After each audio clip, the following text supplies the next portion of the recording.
Well, I haven't asked you this before, but where do you think Sainz is going to pop out? I think more likely Audi now. I think there was actually a hint that maybe Aston Martin could be an option, and it hasn't quite worked out for him with Alonso staying. I'd be amazed, obviously, if they replaced Stroll with Sainz, but that would be some lineup. I think any other team would be, biting off every hand on offer to get that. But Helmut Marko said this weekend that they've spoken with Sainz just to kind of get a picture, and essentially you quite often agree terms. Yeah, you work out the terms you would have if you need them. I don't think Red Bull, today won't have really helped massively, but I don't think Red Bull are looking too seriously outside of Perez. But Sainz would be their number one choice as a backup, I think, if they were going outside of their pool. And they say what Audi are offering is way too much for what Red Bull would offer. Not sure that's strictly true. I think Red Bull probably could offer whatever they wanted to. If they wanted Sainz that badly, but it's what they value their number 2 driver cost at when they've got Verstappen in the number 1 seat. And yeah, I think the Audi project's an exciting one, but it just means next year is going to be so tough, I think, for whoever goes in there. Can I expand on that then? So here's one of my quick thoughts.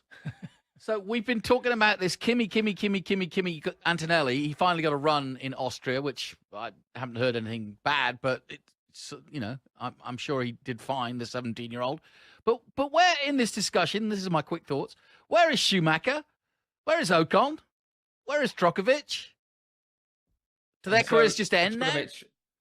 Drogovic, I don't really see in the frame for anywhere. Potentially, if it ends up with as an opportunity at Williams might create something, but that's going to be the last kind of plate to fall in that sense. If other moves have happened and Williams want to make a change and Lawson's in the seat somewhere already and Sainz to sign somewhere else, then maybe Drogovic would be considered for that seat. But who knows? Like, Logan's still in it, and if he has a solid season and shows more improvement towards the end of the year, and that seat's still available, he might be able to hold it on again. So, I think that's tough for Drogovic. I think Lawson will see in an RB. I'm not sure who he'll replace yet, but I think he'll get that seat next year. Yeah. Schumacher, I think realistically, I think that ship has sailed for him. I don't think he did quite enough. Yeah, I just don't think he stood out enough. I like him. He's a very solid driver, but I just don't think he did enough to force his way back in now.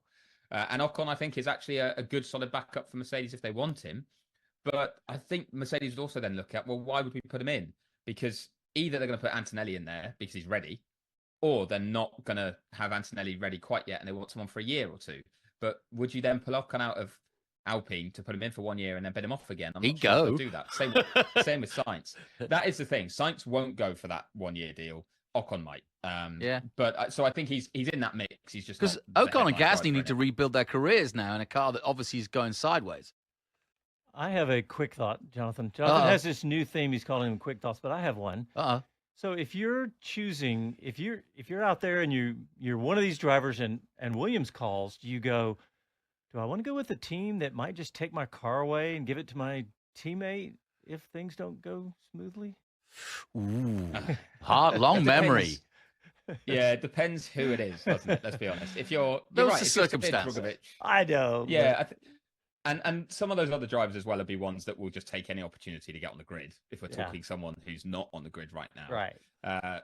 But then, if you'll say Carlos Sainz, if that actually became a realistic option, then you're not going to worry that would be potentially happening. And we've got to also say Albon's got to stay there in that case. I think Albon is probably he's on a few radars. Mercedes and Red Bull were looking at him. Yeah, but again, it's whether that was would you drop him in to Mercedes just for 1 year or two?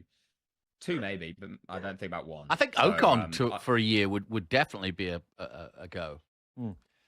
Okay, let's take our first break really quick here, and when we come back, we'll have more of our quick thoughts on the Chinese Grand Prix.